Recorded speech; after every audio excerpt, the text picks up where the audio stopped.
So, yes, many people have been released from death row being innocent, but doesn't that mean that the justice system is just doing their job? Isn't it better than all these innocent people being executed and resulting after their death being innocent? Isn't it better now that our justice system is doing its job, finding the innocent people before execution and releasing them? So it's not like we're killing thousands of people a year who are innocent, we're releasing thousands of people a year who are innocent.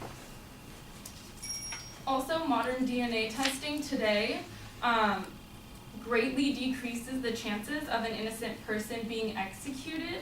The increasing use of DNA testing is helping to confirm the guilt or the innocence of an individual, and it is among one of the many reforms that will help ensure that innocent people are not placed in the death penalty and executed. And DNA is also a reliable identifier because it's super unique. We all have like a unique DNA. So it's going to be really easy to find a certain person that matches up with that DNA and to prove whether they're innocent or not innocent. And according to the American Civil Liberties Union, DNA testing on biological samples such as skin, saliva, semen, blood, or hair can help convict or exonerate with great accuracy. And as long as it is done correctly, under those conditions, the DNA testing is hardly ever wrong, and it's very accurate to prove whether someone's innocent or not. Now, going on to the Eighth Amendment of what Evelyn had to say, the death penalty does not violate the Eighth Amendment. According to Cornell Law School, the Supreme Court has ruled that the death penalty is not a violation of the Eighth Amendment's ban on cruel and unusual punishment, but the Eighth Amendment does shape certain procedural aspects regarding when a jury may use the death penalty and how it is carried out. So basically, the court cannot just sentence you to death just because you robbed a convenience store. You have to be committing multiple crimes, very serious major crimes like rape, murder, things like along those lines is what's going to give you an equal punishment, basically, which is the death penalty. Also, once again from Cornell Law School, the U.S. Supreme Court has determined that a penalty must be proportional to the crime. Otherwise, the punishment will violate the Eighth Amendment prohibition against cruel and unusual punishment. So they're giving you a consequence equal to the crime that you have committed. And before even getting into the Eighth Amendment, courts also tend to look more specifically through the Fifth and 14th Amendment to better even come up with a decision on whether or not the consequence is appropriate to that case. And to the final point that Evelyn has stated, there is no credible source saying that the death penalty deters crime, but it's also hard to find credible evidence that it does, or it doesn't deter crime. So we have always grown up in a world where we're based on rewards and punishment. Everything we do is you're either rewarded or you're punished. And we've always used rewards and punishment for the justice system. If you do something wrong, you are punished for the actions that you have done.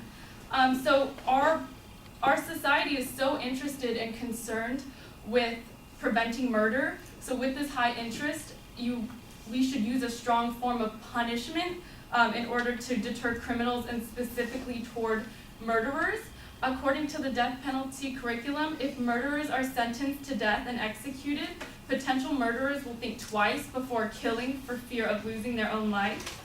The fact that some states or countries which do not use the death penalty have lower murder rates than jurisdictions which do not is not evidence of failure of the deterrence.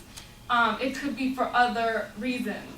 The death penalty also helps deter criminals who are already having a life sentence in prison. If they have nothing else to lose if you're in life in prison, right? Nothing else to lose because you're in there forever.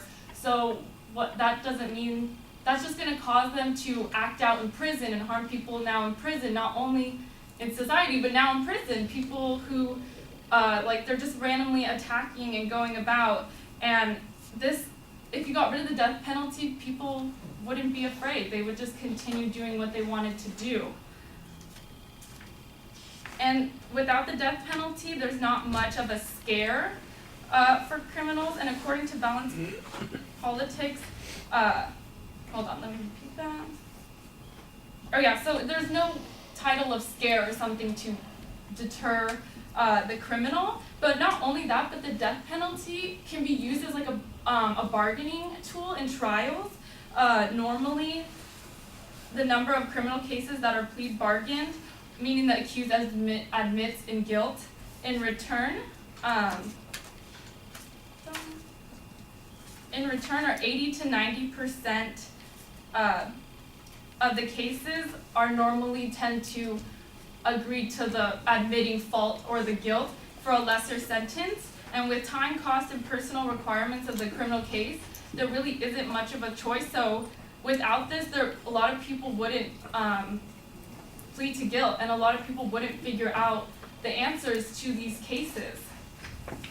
So we definitely need the death penalty to deter crime. We needed to, just get rid of or prevent bad criminals from doing these bad, unlawful actions once again. Thank you.